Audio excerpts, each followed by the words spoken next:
বাংলাদেশের অন্যতম বৃহত্তম ম্যানুফ্যাকচারিং ইন্ডাস্ট্রিগুলোর মধ্যে ফুটওয়্যার ইন্ডাস্ট্রি একটি।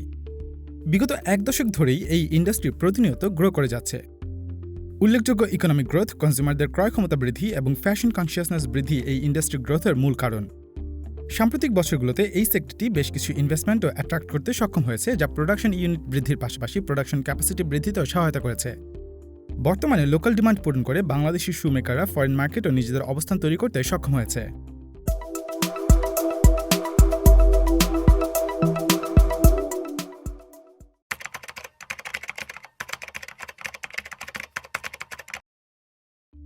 বাংলাদেশের ফুটওয়্যার ইন্ডাস্ট্রির যাত্রা শুরুটা ব্রিটিশ কলোনিয়াল যুগে হলেও তখন দেশে কোনো বড় শু ম্যানুফ্যাকচারার ছিল না এবং তখন বিভিন্ন ডিস্ট্রিক্ট টাউনগুলোতে লিমিটেড ক্যাপাসিটির কটেজ আকারে ছোট ছোট কিছু ম্যানুফ্যাকচারিং ফ্যাসিলিটিস ছিল।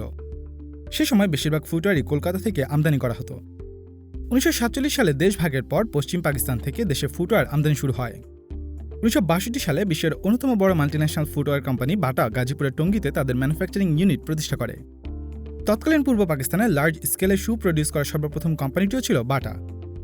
পরবর্তীতে 1967 সালে ইস্টার্ন প্রোগ্রেসিভ শু ইন্ডাস্ট্রিজ তাদের ম্যানুফ্যাকচারিং ইউনিট প্রতিষ্ঠা করে সোভিয়েত ইউনিয়ন, চেকোস্লোভাকিয়া এবং ইংল্যান্ডে ফুটওয়্যার এক্সপোর্ট করতে শুরু করে।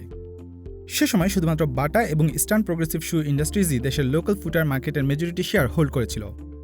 1971 সালের মুক্তিযুদ্ধ চলাকালীন এই ইন্ডাস্ট্রিটি অনেক বাধার সম্মুখীন হলেও স্বাধীনতার পর দেশের ফুটওয়্যার ইন্ডাস্ট্রি আবারও বাউন্স ব্যাক করতে শুরু করে। বাংলাদেশের আরেকটি লিডিং ফুটওয়্যার ম্যানুফ্যাকচারার অ্যাপেক্স 1990 সালে প্রথম এক্সপোর্ট ফ্যাক্টরি স্থাপনের মাধ্যমে বাংলাদেশে যাত্রা শুরু করে এবং 1997 সালে দেশে তাদের রিটেল উইং গ্যালারি অ্যাপেক্স প্রতিষ্ঠার মাধ্যমে লোকালি ফুটওয়্যার সেল করতে শুরু করে। 2006 সালে আরেকটি শু ব্র্যান্ড বে এম্পোরিয়াম নিজেদের কার্যক্রম শুরু করে। পরবর্তীতে 2012 সালে জিল ব্র্যান্ডটি নিজেদের কার্যক্রম শুরু করে এবং একই বছর শাম্পান গ্রুপ তাদের নিজেদের ব্র্যান্ড শাম্পান মার্কেটে লঞ্চ করে। এছাড়া 2014 থেকে 2018 সালের মধ্যে একে একে যথাক্রমে Hamko group, Orion footwear, Walker এবং ভাইব্রেন্টের মতো ব্র্যান্ডগুলো ফুটওয়্যার মার্কেটে প্রবেশ করে। দ্য ডেইলি স্টার একটি তথ্যসূত্রে 2019 সালে 40% মার্কেট শেয়ার নিয়ে ফরেন কোম্পানি বাটা বাংলাদেশের ফুটওয়্যার মার্কেটের টপ পজিশনে রয়েছে। বর্তমানে সারা দেশে বাটার 261টি রিটেল আউটলেট রয়েছে। এছাড়া লোকাল ফুটওয়্যার ম্যানুফ্যাকচারদের মধ্যে বাটার পরেই 7 থেকে 8% মার্কেট শেয়ার নিয়ে অ্যাপেক্স রয়েছে দ্বিতীয় পজিশনে এবং সারা দেশে আউটলেটের সংখ্যা 250টিরও বেশি। বাটা এবং অ্যাপেক্সের পাশাপাশি আরও বেশ কিছু কোম্পানি বর্তমানে দেশের ফুটওয়্যার ইন্ডাস্ট্রি লিড করছে। 2019 সালে বাংলাদেশে 220টি ট্যানারি, 2500 ফুটওয়্যার ম্যানুফ্যাকচারিং ইউনিট এবং 90টি বড় কোম্পানি অপারেট করছিল। বাংলাদেশের 4টি ফুটওয়্যার কোম্পানি সরাসরি স্টক এক্সচেঞ্জে লিস্টেড রয়েছে। লিস্টেড ফুটওয়্যার কোম্পানিগুলো হলো অ্যাপেক্স ফুটওয়্যার, বাটা, ফরচুন শুজ এবং লিগেসি ফুটওয়্যার। ব্র্যান্ডেড ফুটওয়্যার কোম্পানিগুলো ছাড়াও বাংলাদেশে কয়েক লক্ষ নন ব্র্যান্ডেড ফুটওয়্যার ম্যানুফ্যাকচারার রয়েছে যারা মূলত মার্কেটটি ডমিনেট করছে। 2019 সালে নন ব্র্যান্ডেড ম্যানুফ্যাকচারারদের মার্কেট শেয়ার ছিল 70%। বিগত 25 থেকে 30 বছরে কিশোরগঞ্জ জেলার ভৈরব উপজেলা বাংলাদেশের অন্যতম একটি ফুটওয়্যার হাব হয়ে উঠেছে। ভৈরব ফুটওয়্যার ইন্ডাস্ট্রি ওনার্স অ্যাসোসিয়েশনের মতে ভৈরবে 50,000-এর বেশি শু মেকার রয়েছে, যেখানে দৈনিক ট্রেড হচ্ছে প্রায় 1500 থেকে 20,000 কোটি টাকা। এছাড়া প্যাকেজিং, লেদার, ফোম এবং বোতামের মতো 1000-এর বেশি ব্যাকওয়ার্ড লিঙ্কেজ রয়েছে, যেখানে 15 থেকে 20,000 লোকের কর্মসংস্থান হয়েছে। এর পাশাপাশি আরেকটি ফুটওয়্যার হাব হল ব্রাহ্মণবাড়িয়া। এই জেলাতে 150টি ফুটওয়্যার ফ্যাক্টরি রয়েছে, যার মধ্যে 16টি ফ্যাক্টরি ফুলি অটোমেটেড। ব্রাহ্মণবাড়িয়া ট্রেডার্সদের মতে বছরের 2টি ঈদ সিজনে বড় ফ্যাক্টরিগুলো 1.5 কোটি এবং ছোট ফ্যাক্টরিগুলো 20 থেকে 25 লক্ষ টাকার শু বিক্রি করতে পারে।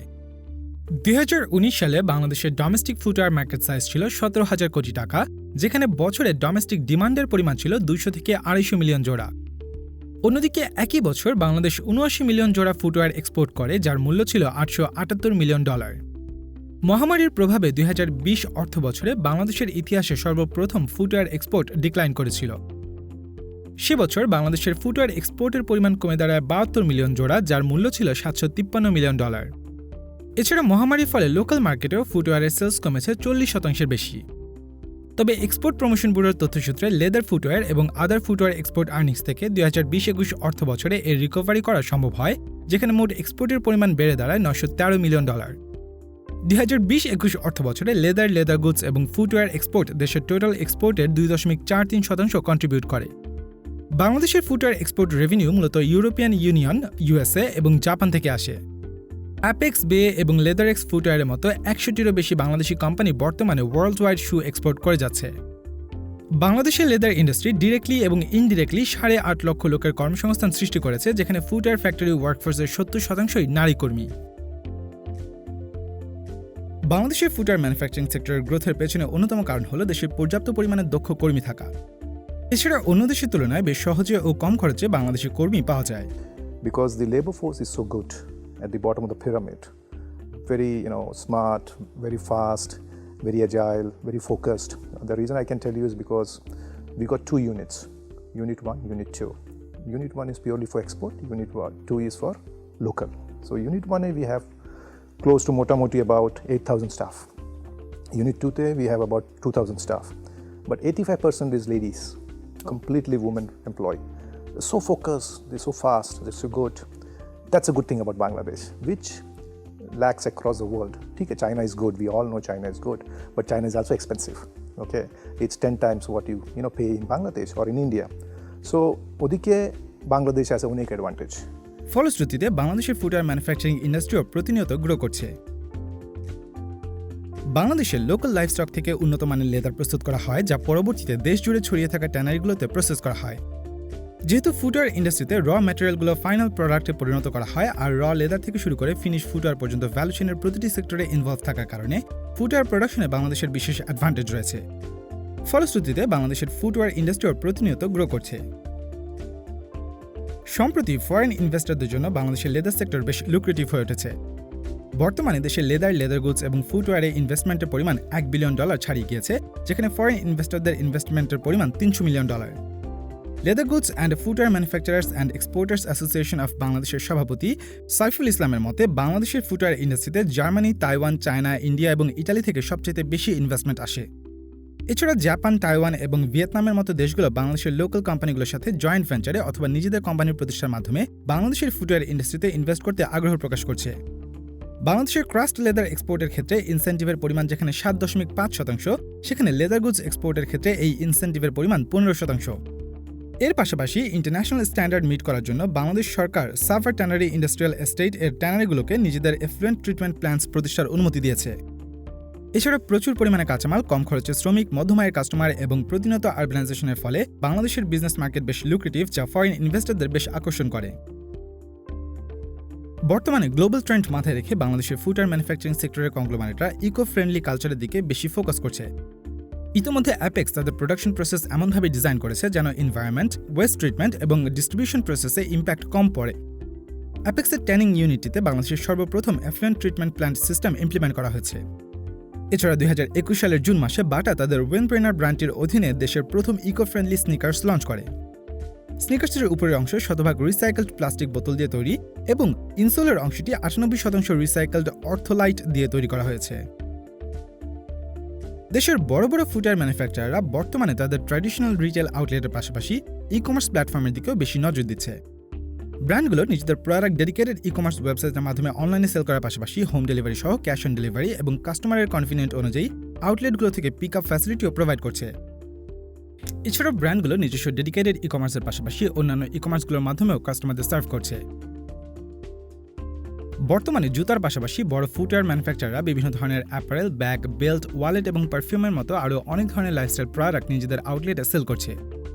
এর পাশাপাশি কাস্টমারদের প্রয়োজন মেটাতে ব্র্যান্ডগুলো বিভিন্ন ফরেন ব্র্যান্ডের শুও নিজেদের আউটলেটে সেল করার মাধ্যমে সেলস ইনক্রিজ করছে। In today's world, nobody has a time to go to 10 different stores to buy 10 different products because it's a very fast-paced life, right? Plus the traffic adds to your woo, okay? So what I would do is basically go to a place where I can do all my shopping, buy and move out, okay? Can I do it, Apex? We are trying hard to do that. So coming back to your product, yes, we will keep diversifying. We will keep adding products. We're just trying on garments, okay? We are trying on accessories, we are trying on international brands coming and working with Apex. We already tied up with 2-3 brands. We already have Clarks, we have Cross, we have Police, we have Ipanema, so we are trying with a lot of other brands. Why? Because when consumer walks into Apex, okay, they don't like this, but I have something else for you, okay? The aim is basically, I don't want them to get dejected. अरे यार apex से कुछ available ना আমি দেখে আগে একটা কিছু আছে কিনা। I don't want that. Come to my store, I'll try my best to give you what you want. Industry এক্সপার্টদের মতে লজিস্টিক সার্ভিস ফুটওয়্যার ইন্ডাস্ট্রির জন্য একটি মেজর সমস্যার কারণ। যে কোনো ধরনের র ম্যাটেরিয়াল আমদানি করতে অনেক বেশি সময় লেগে যায়। এছাড়া এক্সপোর্টের ক্ষেত্রেও অনেক বেশি সময় লাগার পাশাপাশি এয়ারপোর্ট বা শিপিং পোর্টে অনেক বেশি সময় ধরে আটকে থাকে।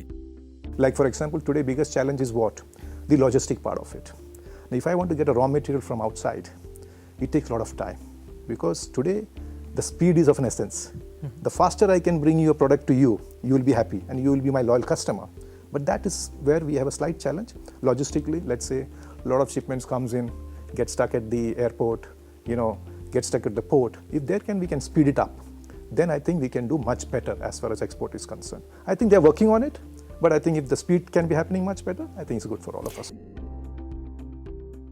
বাংলাদেশ এখনও ট্যানারি ইন্ডাস্ট্রিতে কমপ্লায়েন্স এনশিওর করতে সক্ষম হয়নি। হাজারীবাগের ইনএফিশিয়েন্ট এবং ডিসঅর্গানাইজড ট্যানারি অপারেশনের ফলে বুড়িগঙ্গা নদী বেশ বাজেভাবে দূষিত হওয়ায় কমপ্লায়েন্স এনশিওরের লক্ষ্যে ট্যানারিগুলোকে সাভারের লেদার ইন্ডাস্ট্রিয়াল পার্কে সরিয়ে নেওয়া হয়। তবে পার্কটির সেন্ট্রাল অ্যাফ্লুয়েন্ট ট্রিটমেন্ট প্ল্যান্ট এখনও ফুল ফ্লেজ অপারেশন শুরু না করায় বাংলাদেশ এখনও গ্লোবাল কমপ্লায়েন্স রিকোয়ারমেন্ট মিট করতে পারেনি। তাছাড়া বাংলাদেশের বেশিরভাগ ট্যানারিগুলোই the leather working group certification পায়নি, যা এনভায়রনমেন্টাল এবং হেলথ সেফটি এনশিওর করতে গ্লোবাল বায়ারদের একটি প্রধান রিকোয়ারমেন্ট। ফুটওয়্যার এবং লেদার গুডস সহ বাংলাদেশের লেদার ইন্ডাস্ট্রি অনেক বেশি সম্ভাবনাময়। সেক্টরটির সবচেয়ে বড় অ্যাডভান্টেজ হল বাংলাদেশের স্বল্প মূল্যে কর্মী এবং উৎকৃষ্ট মানের লেদার ও বিভিন্ন র ম্যাটেরিয়ালের সাপ্লাই রয়েছে। অন্যদিকে চীনের লেবার কস্ট বৃদ্ধির কারণে প্রোডাকশন কস্টও প্রতিনিয়ত বৃদ্ধি পাচ্ছে। এছাড়া ভিয়েতনাম ও ভারতেও চামড়ার দাম প্রতিনিয়ত বাড়ছে। এতে করে দেশীয় বড় কোম্পানিগুলো হাই কোয়ালিটি এক্সপোর্ট প্রোডাক্ট প্রস্তুতের পাশাপাশি ফরেন কোম্পানিগুলো বাংলাদেশে নিজেদের ফ্যাক্টরি স্থাপনে আগ্রহী হচ্ছে। ফলশ্রুতিতে গ্লোবাল লেদার ইন্ডাস্ট্রি ভ্যালু চেইনের জন্য বাংলাদেশ একটি ইনভেস্টমেন্ট হাব হয়ে ওঠার সম্ভাবনা রয়েছে। এছাড়া দেশীয় ফুটওয়্যার কোম্পানি ফরচুন শুজের চেয়ারম্যান এমডি মিজানুর রহমানের মতে ইনফ্রাস্ট্রাকচার ডেভেলপমেন্ট এবং পলিসি সাপোর্ট বাংলাদেশকে লেদার এবং ফুটওয়্যার আইটেম এক্সপোর্টে ভিয়েতনামের কাছাকাছি নিয়ে যেতে পারে। তিনি আরও ধারণা করেন, সাভারে অবস্থিত লেদার ইন্ডাস্ট্রিয়াল পার্কের ফ্যাক্টরিগুলো যদি প্রোডাকশন শুরু করে তবে বাংলাদেশের শু এক্সপোর্ট দ্বিগুণ হতে পারে। আর এই এক্সপোর্ট বৃদ্ধির জন্য বাংলাদেশের এক্সপোর্টারদের সরকারি সহায়তা অনেক বেশি প্রয়োজন। বাংলাদেশ সরকার ইতোমধ্যে এই সেক্টরটিকে ট্যাক্স বেনিফিটের মতো বেশ কিছু ইনসেন্টিভ অফার করেছে। ফলে সম্পূর্ণ এক্সপোর্ট ওরিয়েন্টেড ফ্যাক্টরিগুলো ডিউটি ফ্রি সুবিধায় র ম্যাটেরিয়াল এবং মেশিনারিজ আমদানি করতে পারবে। এছাড়া বেশ কিছু মেজর এক্সপোর্ট মার্কেটে বাংলাদেশ ডিউটি ফ্রি ও quota free export facility enjoy করছে। এক্সপার্টরা মনে করেন, যেহেতু আরএমজি এবং ফুটওয়্যার সেক্টরে এক্সপোর্টের দিক থেকে অনেক সিমিলারিটিস রয়েছে, সেহেতু আরএমজি ডেভেলপমেন্ট থেকে প্রাপ্ত এক্সপিরিয়েন্স এবং এক্সপার্টিস ফুটওয়্যার ইন্ডাস্ট্রিতে ব্যবহার করা উচিত। বাংলাদেশের লেদার সেক্টরের চ্যালেঞ্জগুলো ওভারকাম করে গ্রোথ পটেনশিয়াল হতে প্রধান কার্যক্রম হবে স্ট্র্যাটেজিক মেজারমেন্ট। ক্যাপাসিটি বিল্ডিং, বিশেষ করে টেকনোলজিক্যাল আপগ্রেডেশন একটি কি স্টেপ হতে পারে। এদিক থেকে বাংলাদেশকে ইনফ্রাস্ট্রাকচার এবং লজিস্টিকের পাশাপাশি R&D ফ্যাসিলিটিস ডেভেলপমেন্টের দিকে ফোকাস করতে হবে। তাছাড়া আরেকটি ক্রুশিয়াল বিষয় হল বিজনেস এনভায়রনমেন্ট ইমপ্রুভমেন্টের জন্য রিফর্ম পলিসি ইমপ্লিমেন্ট। এই বিষয়গুলোর দিকে লক্ষ্য দিতে পারলে ফুটওয়্যার ইন্ডাস্ট্রি শুধুমাত্র এক্সপোর্ট আর্নিংসই বাড়বে না, বরং ফ্রেশ ইনভেস্টমেন্টও অ্যাট্রাক্ট করতে সক্ষম হবে।